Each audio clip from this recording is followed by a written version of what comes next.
Bismillahirrahmanirrahim. Assalamualaikum warahmatullahi wabarakatuh.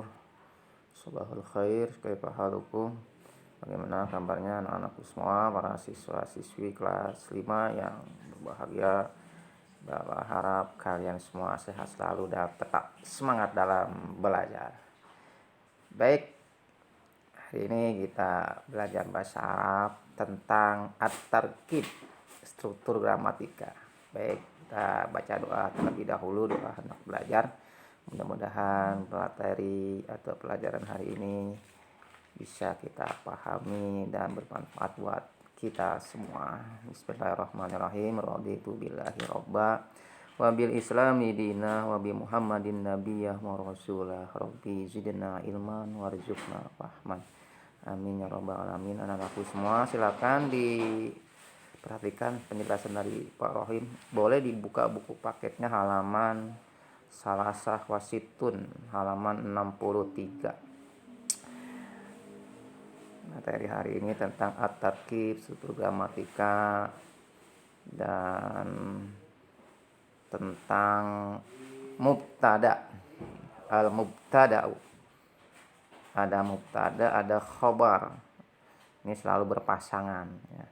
Al-mubtada itu kata yang berada di awal. Biasanya harokatnya domah.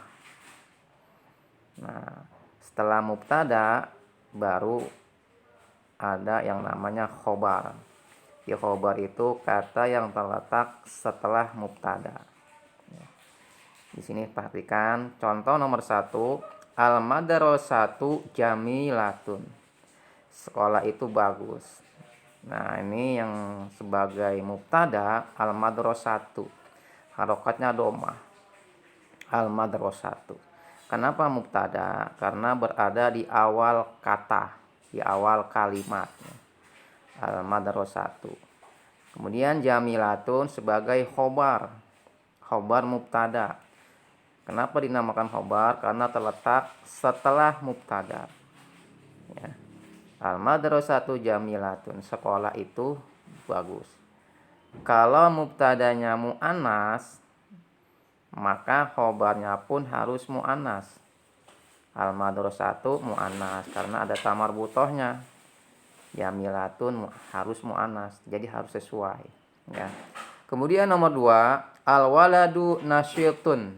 Anak itu rajin. Al-waladu nasyitun. Anak itu rajin. Al-waladu sebagai mubtada. Karena berada di awal kata. Kemudian harokatnya domah. Ingat mubtada itu harokatnya domah. Nasyitun khobar mubtada. Karena terletak setelah mubtada. Nasyitun. Domah juga. Domah tain. Al-waladu mubtada.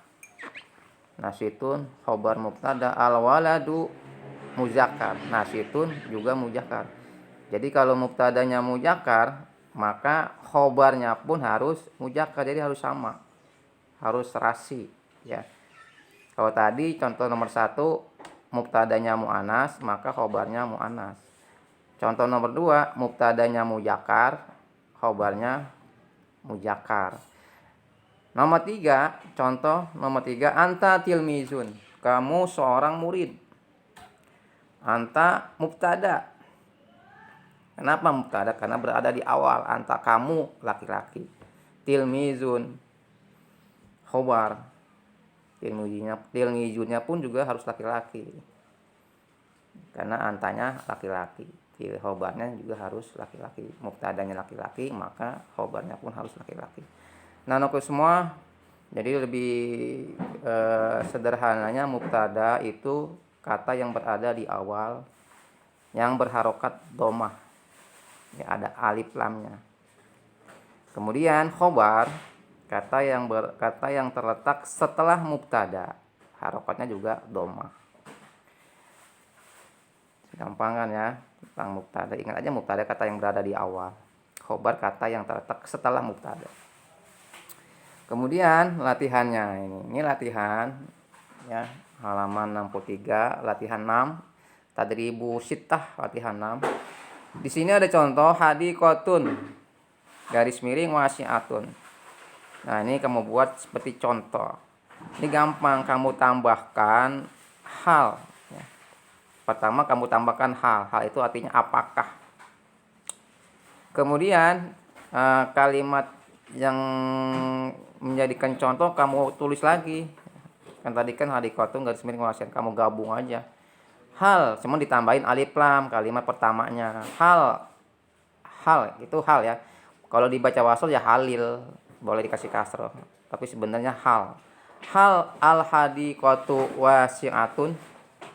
Ya, pertama itu kalimat pertama kamu tambahkan hal, kemudian hadikotunya kamu tambahkan al. Ketika ditambahkan al maka menjadi al hadikotu, doma aja bukan doma tain. Nah kemudian hal al hadikotu wasiatun, apakah taman itu luas kalau diartikan garis tanda tanya. Nah kemudian kalimat berikutnya kamu tambahkan naam. Naam itu iya atau benar.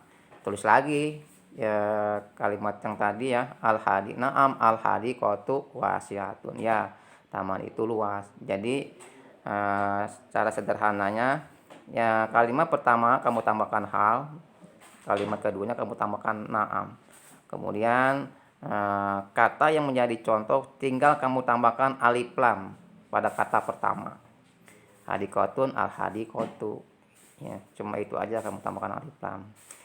Pak Rahim kasih contoh nomor satu contoh lagi ya. Ini nomor 1, paslun garis miring najipun. Nah pertama kamu tambahkan hal. Nah paslunnya kamu tambahkan alif lam jadi al paslu. Ketika dia ada alnya maka al paslu bukan al paslun. Jadi hal al paslu najipun, najipunnya sama nggak berubah. Tanda tanya apakah kelas itu bersih, kalau diartikannya tanda tanya. Kemudian jawabannya naam. Jadi jawabannya kamu tulis naam. Naam, nah tulis lagi al paslu nazipun. Naam al paslu nazipun. Ya kelas itu bersih, seperti itu ya. Nah anakku semua, ini sebenarnya gampang, cukup kamu tambahkan hal. Ya. Kemudian jawabannya dengan kamu tambahkan naam. Pertanyaannya kamu tambahkan hal, jawabannya kamu tambahkan naam. Kemudian contoh atau contoh pada kata yang menjadikan contoh, misalkan paslun kamu tambahkan al aja, al paslu nazib, seperti itu. Nah anak semua silakan dikerjakan latihan 6. Ini sudah Pak Rohim jelaskan tentang mubtada dan khobar. Nah nanti tugasnya kamu upload di e-learning. Selamat mengerjakan, semoga sukses. Kita tutup pembelajaran kita dengan membaca kafatul majlis. Subhanaka Allahumma bihamdika asyhadu an la ilaha illa anta astaghfiruka wa atubu ilaik. Demikian paling akhiri. Assalamualaikum warahmatullahi wabarakatuh.